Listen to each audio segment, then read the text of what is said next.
Pushing his "we can't wait" agenda, President Obama deciding to go it alone, sign an executive order for the 120th time in his presidency today.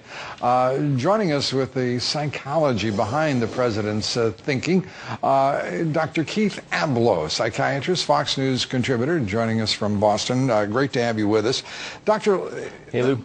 This president is getting a reputation as both being insular, a very small circle of advisors, now looking upon Congress as obstructionist, not as apparently a co-equal branch of government. What is going on here?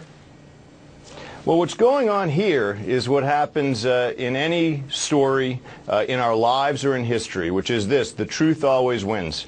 You can't defeat your psychology unless you look at yourself and decide to take a different path. And the psychology of this president is of someone who grew up in a family, abandoned again and again, could trust no one, relies ultimately only on himself or others who feel they have been deeply wronged, and the extension of that, the projection of that into government, results in his estrangement from other family figures, right? The Supreme Court, no, they're bad. Congress, no, it's terrible.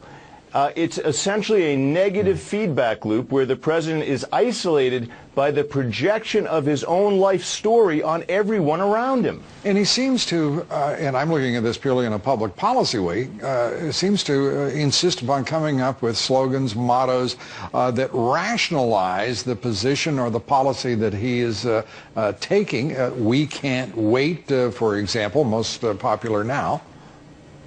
Yeah, we can't wait. But see, we can't wait is code to, again, it harks back to Martin Luther King's book, Why We Can't Wait.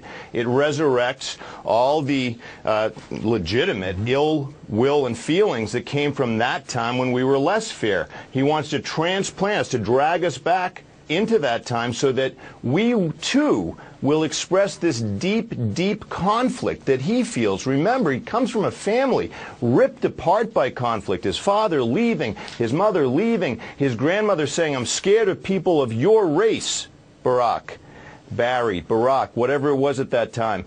So he projects this on us, and what does he come up with? A slogan? He can't help himself.